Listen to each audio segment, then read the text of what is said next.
La DGA donc, a été créée en 61 et j'ai commencé ma recherche en 67. Et mon premier travail a été sur les lasers. Et je devrais dire que c'était mon premier et dernier travail parce que le laser, c'est la seule chose que je connaisse, quoi, pratiquement. Voilà, donc, bien sûr, c'était un laboratoire qui était subventionné par la DGA et donc c'est grâce à la DGA que j'ai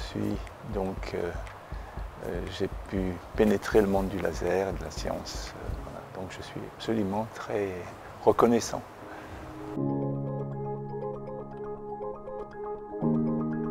C'était 60 ans très importante parce que il y a eu cette invention du laser qui a quand même été une révolution dans le monde de la science et de la technologie. J'ai commencé avec ça. Ça m'a donné. Le laser a eu des applications bien sûr énormes dans toutes les disciplines.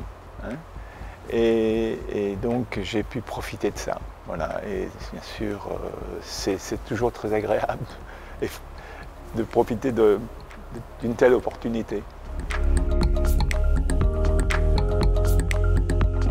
J'ai une anecdote qui est superbe en fait, hein, parce que lorsque j'ai commencé ma recherche en 67, le domaine de recherche qu'on m'avait mis, c'était justement la compression d'impulsions. À l'époque, c'était des impulsions qu'on appelle nanosecondes, très longues. Hein. Et l'idée, c'était de comprimer ces impulsions, les faire plus courtes pour d'autres applications. Et la façon dont on pensait les comprimer, ces impulsions, était à l'époque très difficile. Donc j'ai beaucoup souffert.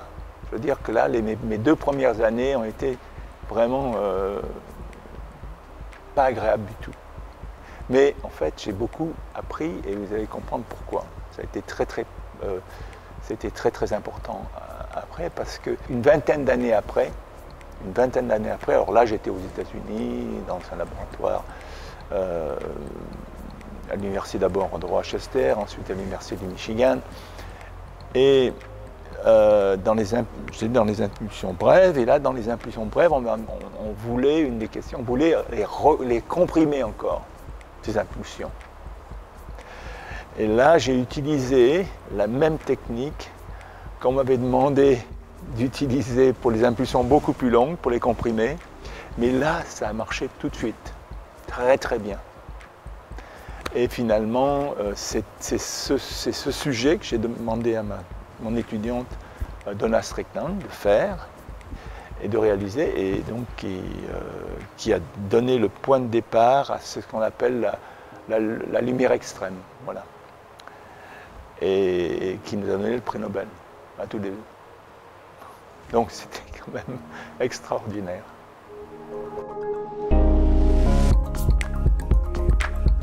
Bon, avec cette lumière qui est spéciale, ce qu'on appelle la lumière extrême, la lumière qui est vraiment extrêmement intense, etc., et on pourra pouvoir avoir des applications vraiment absolument extrêmement variées, hein, qui va du médical, hein, comme pour le traitement du cancer, hein, le traitement de l'œil, hein, l'environnement, avec la possibilité maintenant peut-être de créer de l'énergie, mais une énergie maintenant qui est de façon abondante et propre.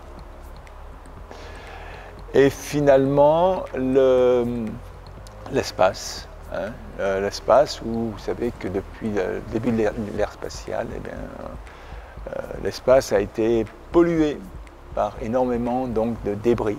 Hein, et ces débris, on va peut-être pouvoir les déorbiter et nettoyer l'espace comme ceci.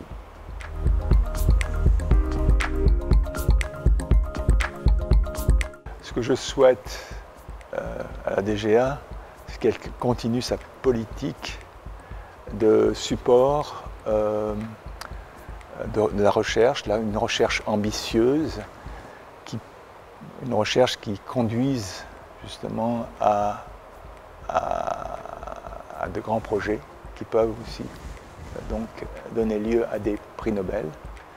Et non seulement pour les hommes, mais aussi pour les femmes, comme Donna Strickland, qui a été la 3e femme prix Nobel depuis la création du prix Nobel.